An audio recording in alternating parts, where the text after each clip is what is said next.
Hey everybody, Nick Espinoza, your chief security fanatic here, and it is Sunday, so we are doing breaches of the week as always. And so this week in data breaches was absolutely nuts. We've got a lot for you here. But before I dive in, I want to basically say thank you to those that sent me a lot of this information. That would be Barrett Peterson, Jay Dance, and George Harrison. I'm not saying it's George Harrison of the Beatles, but maybe the Beatles follow and listen to me, and that would be kind of cool. So George, if you're not a Beatle, I apologize, but thank you very much. Moving on. Let's talk about the NBA, or National Basketball Association. We are coming out strong this week. So the NBA is notifying basically fans of a data breach after some of their personal information that was held by a third-party newsletter service was stolen. Now, if you didn't know, the NBA is a global sports and media organization that manages 5 professional sports leagues, not just the NBA that you know.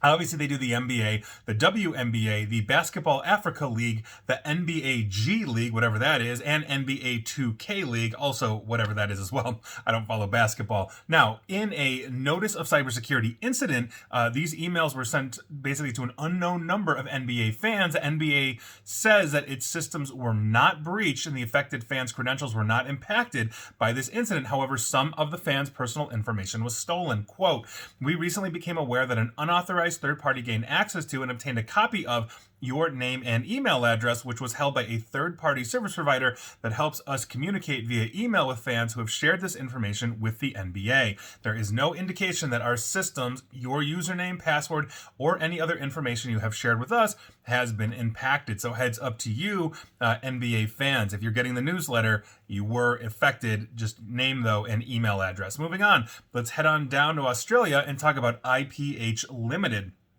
They're an intellectual property service provider, and this past Thursday reported a data breach in a portion of its IT systems. They have now officially become the latest Australian company to be targeted by attackers, basically sending its shares down 12%. Now, IPH said on Monday that it detected unauthorized access to their document management system, which included administrative documents and some client documents and correspondence at its head office and 2 member firms, Spruson and Ferguson in Australia, and Griffith Hack. So there you go. If you use IPH Limited in Australia for all your intellectual property needs, heads up to you. Moving on, let's head on back to the United States and talk about Florida-based health services company Independent Living Systems, or ILS. They started sending out notifications to more than 4 million individuals to inform them of a data breach of their personal and medical information. Now, this breach, according to the company, was discovered on July 5th of last year when some of its systems became inaccessible. Its investigation into the incident revealed that an unauthorized party gained access between June 30th and July 5th of last year. On January 17th of this year, ILS learned that personally identifiable information and protected health information became compromised. Now, essentially what we're talking about here are names, address, birth dates, driver's license details, IDs, social security numbers, financial account information, medical record numbers, diagnosis info, health insurance information, mental or physical treatment, and other health information as well. And as I mentioned, over 4 million were served with notices. 4.2 million apparently are patients. Moving on.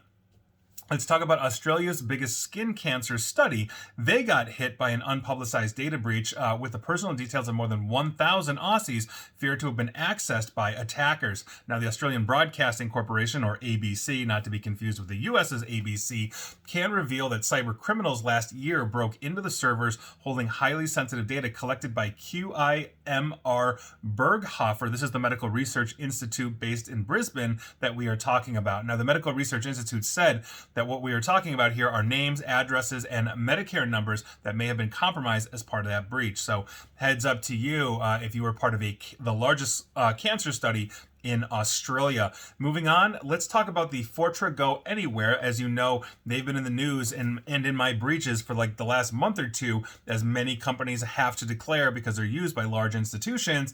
And this one is, for this week, is Hitachi Energy. That's right, Hitachi Energy was compromised as a result of using Fortra Go Anywhere. So there you go. If you have anything to do with Hitachi Energy, heads up to you. Moving on. Let's talk about the University of California, San Diego Health, UC San Diego. Now, they experienced a data breach involving its scheduling for their urgent care and express care clinics, according to officials. Now, the organization's vendor, Solve Health, used analytic tools without the school's authorization, and that was basically according to the news release. And so those who basically use the scheduling website to book appointments for in-person or video visits between September of 13 through December of 22nd of last year may have had their first and last name, date of birth, email address, IP address, third-party cookies, reason for visit, insurance type, so example like PPO, HMO, etc., captured by these analytic tools and then transmitted to third-party service providers according to the health system. What this is looking like is that massive issue where Google, aka Meta, or Google and Meta, aka Facebook, I meant to say, was integrating their tracking pixels into these health systems. And so when you were scheduling up, it was capturing and sending back your personal information to Facebook and Google and others, which is awesome. Now, the affected locations, according to UC San Diego Health, are there one in La Jolla, downtown San Diego, Encinitas, Eastlake, Chula Vista, as well as Pacific Heights Ranch and Rancho Bernardo. So heads up to you if you use UC San Diego Health at any of those locations. If you scheduled online, you may be in trouble. Moving on, I want to give you a quick update on DC Health Link. If you recall, this is essentially the portal that all members of U.S. Congress, their staff, and families use for their health insurance. So this is very sensitive information. And now we've got an update because sensitive information has now been posted online from last week's significant data breach of the health insurance marketplace for Washington, D.C. In an email to Senate offices, staffers learned from the Intelligence Committee that, quote, learned that breached information is already up on one of the big hacker breach sites, end quote. Now, the information is, quote, easily accessible to folks who know how to look for it, and it includes names, addresses, social security numbers, dates of birth, desk phone number, what plan you signed up for, and how much your monthly contribution is, end quote. As one of those people that know how to look for it, I found it, and sure enough, it's out there. So that is not good. Heads up to you, DC Health Link individuals. And I do know that I've got some members of Congress and their staff that watch and listen to these things. So heads up to you. If you need anything, just give me a holler. Moving on. Let's head back down under and talk about Latitude Financial Services. They disclosed a data breach after suffering a cyber attack, causing them to shut down their internal and customer-facing infrastructure. Now, according to them, their cyber incident notification, their internal systems were breached, allowing a threat actor to steal an employee's login. Those credentials were used to log into two of their service providers and steal customer data. Quote, as of today, Latitude understands that approximately 103,000 identification documents, more than 97% of which are copies of driver's license, were stolen from the first service provider. Approximately 225,000 customer records were also stolen from the second service provider, end quote. So heads up to you if you use Latitude Financial Services for all your financial services needs down under. Moving on, let's talk about Zoll Medical. They're a biomedical equipment manufacturer. The names, addresses, birth dates, and social security numbers of more than 1 million users of the Zoll Medical's wearable cardioverter defibrillator may have been exposed in a recent cyber attack. Now, an email, interestingly enough, that was sent to another organization, Fierce MedTech, this past Wednesday, the company confirmed that a quote-unquote cybersecurity incident affected current and former users of the LifeVest device. However, it basically specified that the incident, quote, does not affect the safety or operation of the LifeVest device or any other Zoll Medical device or related software. In other words, you got hit with your personally identifiable information, but nobody's hacking into your defibrillator and shocking you to death, and I've reported on those before. Moving on, let's talk about Happy State Bank, which obviously is not having a happy week, because on March 16th, Happy State Bank, or HSB, filed a notice of data breach with Maine's Attorney General after learning that confidential consumer information was compromised. Now, based on the official filing, the incident resulted in unauthorized parties gaining access to consumers' names and social security numbers. And after confirming that this was leaked, they started sending out notification letters. So heads up to you if you use Happy State Bank for all your banking needs. Moving on, let's talk about All Care Plus Pharmacy, because on March 16th, they also filed a notice of data breach, this time with Texas Attorney General, after learning that confidential patient information had been exposed. And we are talking about names, addresses, social security, driver's license, financial account information, credit and debit card numbers, insurance information, and protected health information. They also sent letters out. So heads up, All Care Plus Pharmacy patients. Moving on. I'm going to give you an update on the Orlando Family Physicians. This is basically an update from their 2021 data breach because they just agreed to a class action settlement to resolve those claims.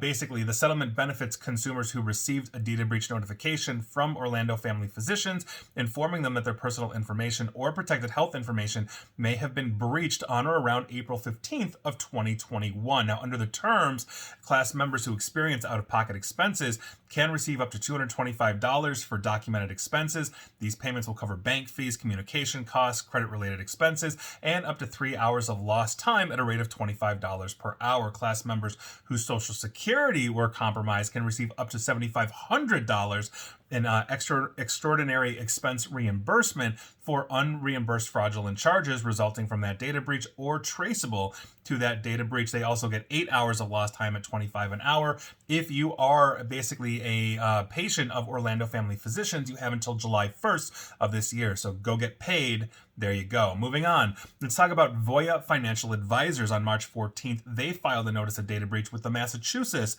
Consumer Affairs and Business Regulation Office after learning that their consumer information had been accessible to unauthorized party or parties. We're talking names, addresses, social security numbers. After confirming this, they sent data breach notices out as well. Moving on.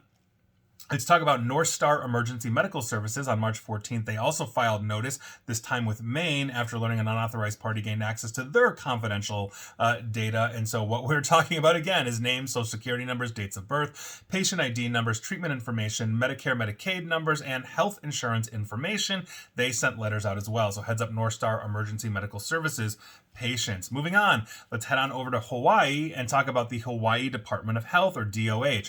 They started sending out notifications to roughly 3,400 basically family members, because we are talking about 3,400 death records. That's right. In January, the DOH says that it was informed that an external medical certifier account on the DOH Electronic Death Registry System, or EDRS, was compromised, and that the associated login credentials were being traded on hacker forums in the dark web. Now, using compromised credentials, the threat actors accessed EDRS in January of this year and accessed roughly 3,400 death records with dates of death ranging from 1998 to 2023.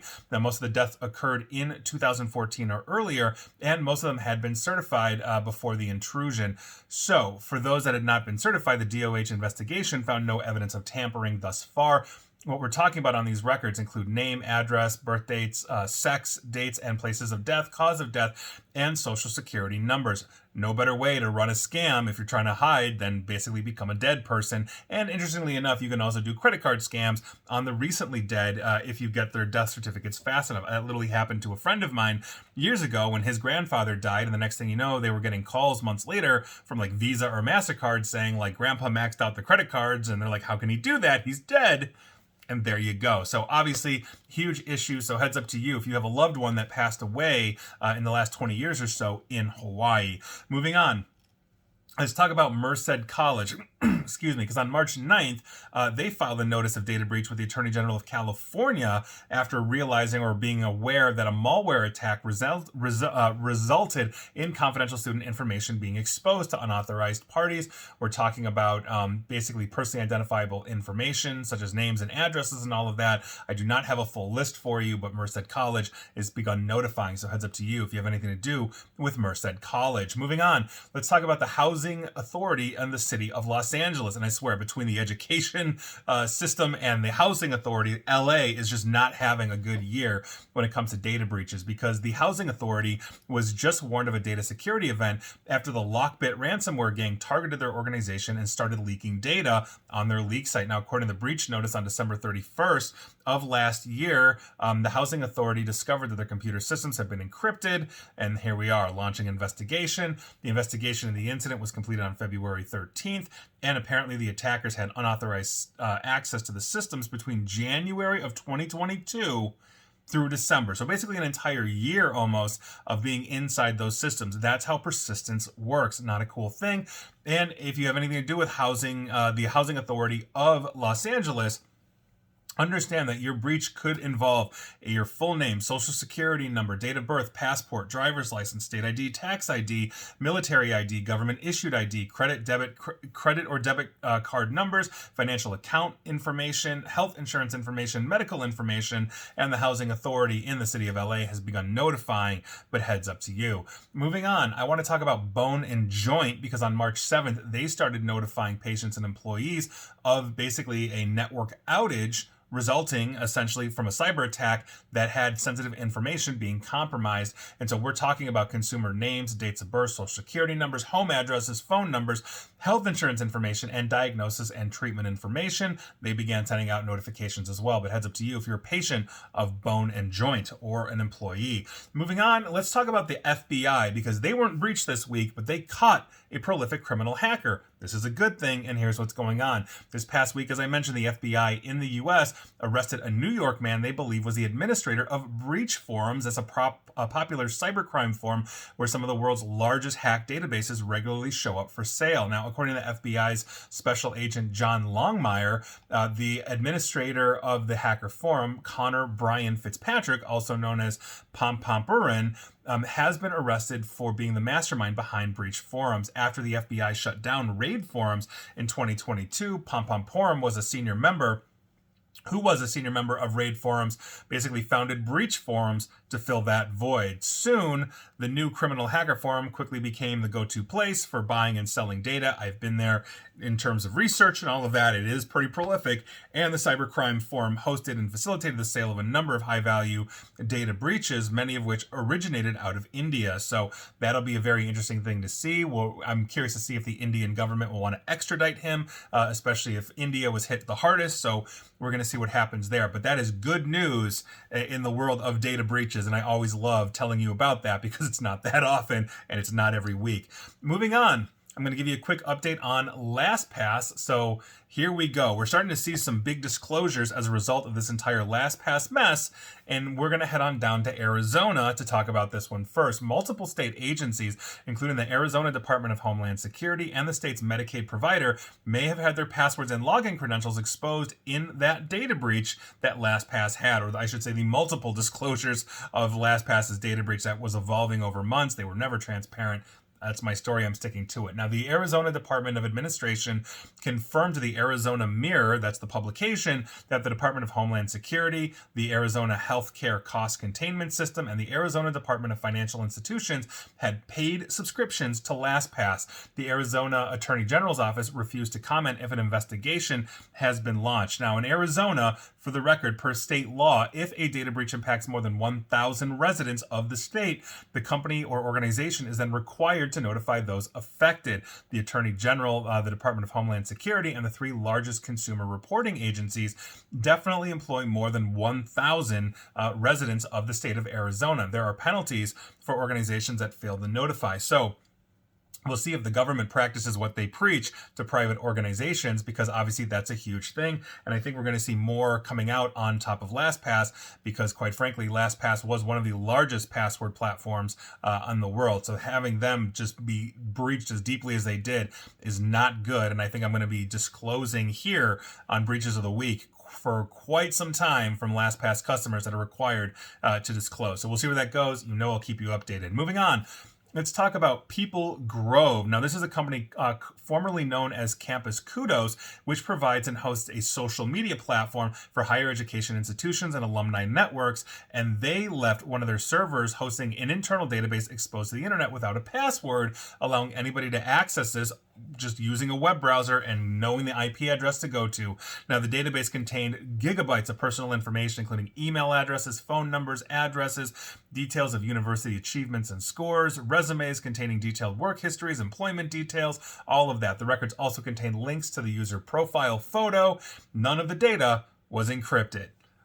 Good job, People Grove. So there you go. If you're a member of People Grove for all your alumni social networking needs, heads up to you. And finally, and we have a couple finalies for you. The first one we're going to be talking about is Meta, aka Facebook, because they're in the hot seat again for breaching all of us continuously, and this ain't good. Now, here's what's going on, and this is coming out of Europe. Thank you, GDPR. Australia's Data Protection Authority has found that the use of Meta tracking technology violated EU data protection law as personal data was transferred to the United States, where the information was at risk from U.S. government surveillance. Quote, many websites use Facebook tracking technology to track users and show personalized advertisement. When websites include this technology, they also forward all user data to the U.S. multinational and onwards to the NSA, or U.S. National Security Agency, while the European Commission is still aiming to publish the third EU-U.S. data transfer deal. The fact that U.S. law still allows bulk surveillance means that this matter will not be resolved anytime soon. And that is 100% correct. And I think what this underscores is a couple of different things. One, we are being prolifically tracked by Facebook. It's been proven time and time again. I don't care if you're in the United States, Canada, Europe, wherever you are and you've got Facebook, you are being tracked. But it also really underscores the fact that Europe actually has better data privacy laws by far than the United States as a whole. Now, we've seen some states, I should say, spin up their own privacy. New York has Shield. The CCPA is probably the most stringent in California and all of that. But basically, the Facebooks of the world have an army of lobbyists making sure that anything that could potentially be passed at the federal level is so watered down that it really doesn't protect us in the way they need. Because again, they collect our data to sell to third-party advertisers who in turn then advertise more efficiently to us. That's how they make their money. So there you go. Huge issue. We're going to see where this goes. But as always, I think one, Mark Zuckerberg should be in jail, and two, Facebook should be shut down. And if you are following me on Facebook, listening or watching this on Facebook, feel free to switch to another platform. Not that any of them are that much better, but Facebook is one of the most egregious data privacy violators in the history of the internet. Moving on. We have another finally. We talked about the NBA right out of the gate. Now we're going to be talking about the NCAA's March Madness. Obviously, emotions run high during March Madness. It's one of the largest, tournaments that is heavily watched here in the United States. I'm guessing maybe around the world. And so by virtue of that, basically criminal hackers are quick to take advantage of the predictability of fans falling prey to malicious content that leads to data breaches. And as always, we see scams through March Madness. Now, with money on the line for many employees that participate in office pools, brackets, all of that, attackers serve fake sporting themed websites, free streaming of games, private VPNs, contests, browser extensions that claim to keep track of scores and stats, all that kind of stuff. And the sophistication of these threats is becoming more difficult to detect, especially for the average end user that really doesn't have cybersecurity training. March Madness themed phishing sites are popping up to steal credentials for future corporate-based attacks or commit credit card fraud, and on and on and on. And so there are many common March Madness social engineering techniques for phishing attacks, but I wanted to go through the top four that essentially we see in the cybersecurity community. So heads up to you. If you're a basketball fan, this is what you should be looking out for. The first one is fake bracket scams. Like cybercriminals create fake March Madness brackets or contests to trick you into giving away personal information or downloading infections. The next one is ticket scams. Sometimes they'll create fake tickets or fake ticket offers in order to essentially get you to pay in advance and then not deliver the tickets, meaning you think you paid $1,000 for like those, courtside seats to, the Duke game or something, and you didn't. You just gave away $1,000. The other one is charity scams. Scammers will set up a fake charity organization related to March Madness in some way, asking for donations, I don't know, Save the Basketballs or whatever it is, or youth basketball programs, in underprivileged cities and stuff like that. A lot of those things are fake. Make sure you're checking on those. And the last one is betting scams. Cybercriminals will create fake betting sites for March Madness, tricking people into depositing money and then not allowing them to withdraw their winnings if they win. That's another very common one as well. So make sure that wherever you are going for all of your March Madness needs, if you follow March Madness, then this is something that I think you really should be aware of, because this is a huge thing. Make sure it's legitimate. You can go check out the sites on things like VirusTotal, just copy and paste, see if it comes up as a scam. There are other ones out there like Sakori, Site Checker, and on. But make sure that who you're interacting with is legit. And if you're doing an office pool, make sure you know everybody in the office that you're playing with in some way, shape, or form to make sure that it's totally legitimate and not some fake company pool. We've seen those as well. So there you go. Heads up, March Madness users. And finally, I want to talk about some stats of data breaches here in the United States between 2020 and 2022 because digital fraud is on the rise at rather steep rates. Now, according to the 2023 State of the Omnichannel Fraud Report from consumer credit reporting agency TransUnion, 4.6% of all customers' digital transactions globally were suspected to be fraud globally. Okay, now that's in line so far with rates found in 2019. However, because the number of transactions conducted digitally has substantially risen in the last few years, the total volume of suspected digital fraud attempts has actually increased dramatically. Now, globally, TransUnion indicates digital fraud attempts have increased by 80% from 2019 to 2022, while rising 122% for digital transactions originating out of the United States during that 2-year period. Now, the gaming and retail industries saw the highest rate of suspected digital fraud. I literally just talked about March Madness at 7.5 and 7.2% respectively. The number of overall data breaches in the United States increased by 83% from 2020 to 2022. In addition to overall increase in volume, the severity of data breaches also rose, reflected in an increase of 6% in Sontiq's breach risk score over that time period as well. In addition, the TransUnion Commission Consumer Survey across 18 countries and regions showed that 52% of respondents indicated that they were targeted by fraud via email, online, a phone call, or text messaging in the 3 months beginning in September of 2022. Close to 6 in 10, or 588% of U.S. respondents said that they had been targeted by fraud attempts via those communication channels over the same period of time. I see those all the time, like, oh, blah, blah, blah. You have a ticket, a text message. You have a ticket in this city. Please click here to pay it or remediate and all this kind of stuff. But yeah, this is absolutely crazy. And we're gonna see where this goes, but this is absolutely nuts. We've got to make sure that we are just honestly getting good cyber hygiene and learning about these scams. It's the most important thing we can do. So those were your breaches of the week. Were you affected? Let me know. And please like, share, follow me here on Facebook and Twitter at NickAESP. And please feel free to subscribe to me at YouTube as well. And as always, stay safe, stay online, and please attempt to stay private. Thanks, everybody.